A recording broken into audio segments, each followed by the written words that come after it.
As recently as a few days ago, our government funding discussions seem to be in a pretty good place. Bipartisan, bicameral negotiations on finishing out the year's appropriations process seem to be right on track.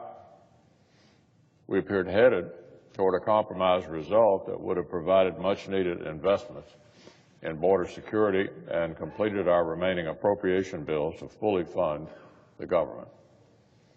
Last week, the Democratic leader seemed confident that, quote, we worked out a plan to refund the government, deal with border security in a way that would be acceptable to all sides. That's working pretty well, he said. Just this past Friday, the ranking member of the Appropriations Committee, Senator Leahy, suggested, quote, we're 95 to 98% done. But then over the weekend, we heard that the talks had suddenly hit a snag. The bipartisan momentum had stalled. What went wrong? What went wrong? Well, Mr. President, here's what happened. House Democrats decided to add a poison pill demand into the conversations at the 11th hour. It's a new demand. It's really extreme. A hard statutory cap on the number of illegal immigrants who could be detained by the federal government. A hard statutory cap on how many illegal immigrants could be detained by the federal government. This would result in the release of thousands of criminal aliens and our inability to detain thousands more criminal aliens whom our federal and state law enforcement authorities will apprehend. This is a poison pill that no administration, not this one, not the previous one, would or should ever accept. Imagine the absurdity of this. House Democrats want to set a limit on how many criminal aliens our government can detain. The limit's not based on any aspect of reality, such as how many criminal aliens there actually are, or what crimes they've committed. Just an arbitrary number a couple of lawmakers have pulled out of thin air. The consequence of such an arbitrary limit is obvious. Thousands of criminal aliens would simply be released into the interior of our country, both immediately and then on a rolling basis into the future. The National Sheriff's Association explained this in a letter to Chairman Shelby and Senator Leahy, and here's what the sheriffs had to say.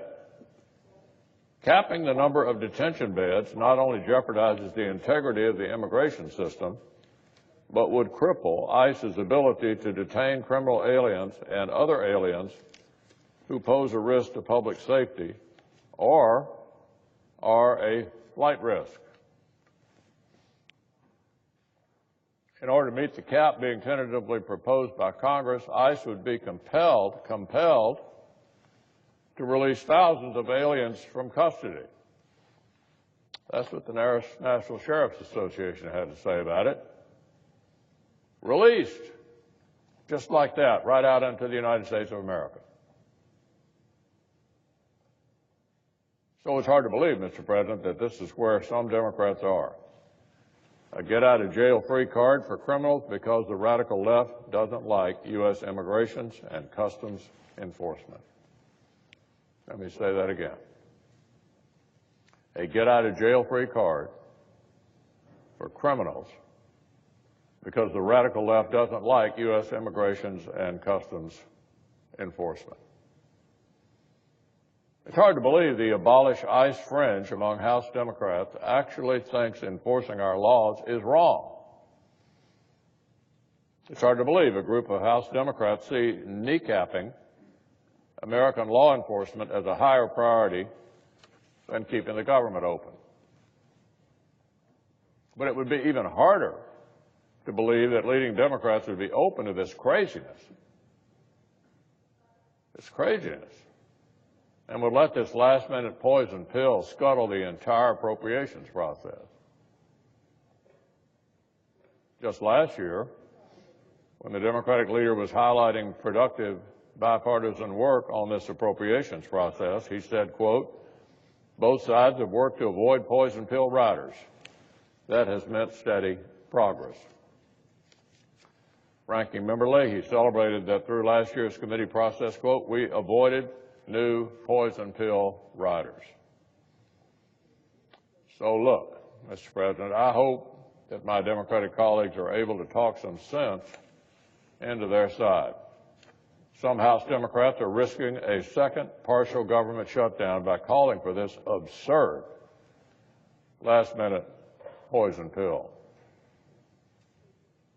No administration of any party would sign a bill that forced them to release criminal aliens into the interior of the United States. No administration would accept this poison pill forcing the release of criminals now and on a rolling basis going forward. I understand the four leaders on appropriations in both chambers will be meeting in just a few minutes. I would implore my friends across the aisle, untangle yourselves from the most extreme far-left voices out on the fringe. Do not let this radical fringe and its absurd demand prevent you from taking yes for an answer.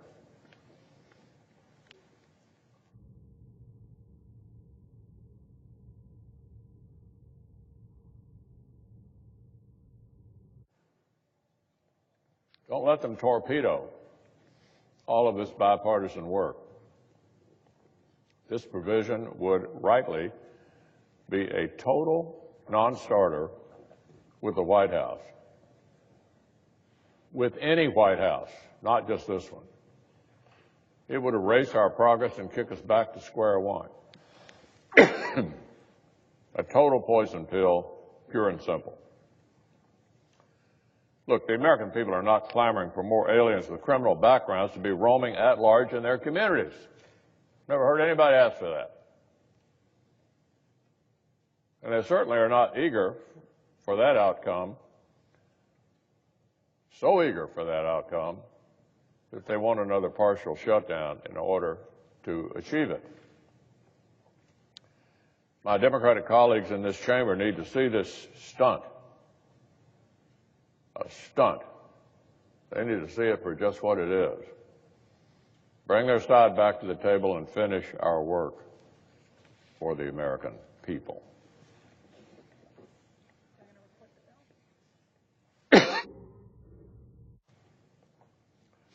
I move to proceed. Senator Lindsey Graham. And Senator, I want to reiterate that we just broke news on this program, top of the show, that the Democrats are now saying that border wall funding in exchange for money for a wall must include limits on the number of ICE detention beds. You don't think the president will sign such a bill? Well, no, he can't sign such a bill. Now, I don't know if that's 100% accurate, but I think that's the impasse we have. They're willing to give the president a little more money for the wall, but in return, they want to limit the number of bed spaces available to house violent criminals. This goes back to AOC's belief that ICE should be abolished. So the bottom line is, how can you get money for a wall and at the same time limit bed spaces for violent offenders and say you've solved the immigration problem? You're actually incentivizing more illegal immigration by reducing the bed space, and it undercuts any money you would get for a wall. He can't sign that bill. If that's the friction point, then we'll have a continuing resolution and we'll just keep talking. Continuing resolution passed February 15th. This is just extraordinary. We've got more on this and we'll keep following it throughout the whole show, but I've got to get your take on William Barr. When are you expecting the new Attorney General to be in place? Next week.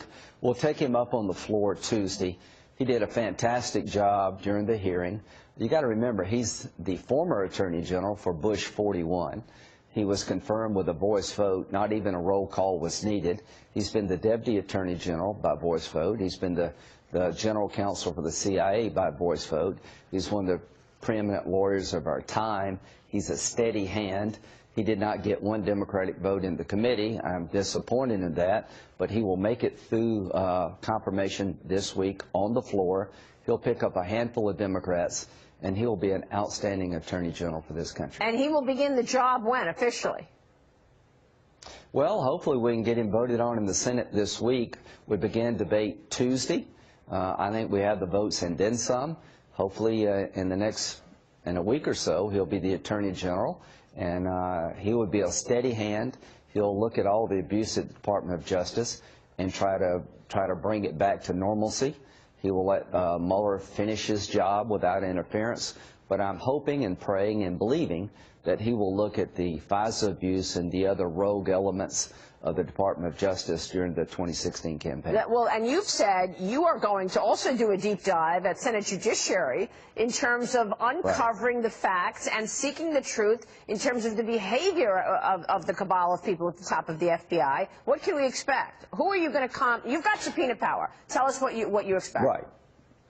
Well, the first thing is Mr. Horowitz, the Inspector General for the Department of Justice, is now looking at the FISA abuse process. I'm going to give him some time to do his report. I'm starting in the judiciary already, looking at the FISA warrant process. You got to remember, without the dossier, which is unverified to this day, there would have been no warrant issued against Carter Page. And this dossier was given to by Comey right after the president was elected, and Comey tells the president, oh, we can't verify it, I just want to let you know it's out there. That same document was given to the court, to the FISA court, by the Department of Justice, where they certified it was accurate enough to get a warrant. How can you reconcile those two things? The bottom line is there's a lot to look at when it comes to FISA abuse. And yet, Adam Schiff and his colleagues on the House side and the Democrats, they are saying, we're going to look at something entirely different. From day one of this Congress, freshman Representative Ilhan Omar, one of only 2 Muslim women serving in the House, has been a lightning rod for criticism, mostly stemming from what critics say are her anti-Semitic remarks. Well, last Friday, House Minority Leader Kevin McCarthy threatened to take action against Omar, just as he did against Representative Steve King for racially insensitive remarks.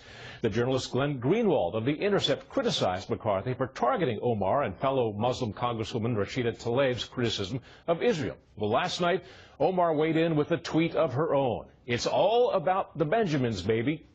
That a reference to money, made famous in Puff Daddy's 1997 rap song. Then, in response to this tweet, would love to know who Representative Ilhan thinks is paying American politicians to be pro-Israel, Omar tweeted again. AIPAC, she said. That's the American Israeli Public Affairs Committee, which has often been accused by progressives of fomenting hatred of Iran. AIPAC responded in a tweet last night, we are proud that we are engaged in the democratic process to strengthen the U.S.-Israel relationship. We will not be deterred in any way by ill-informed and illegitimate attacks on this important work.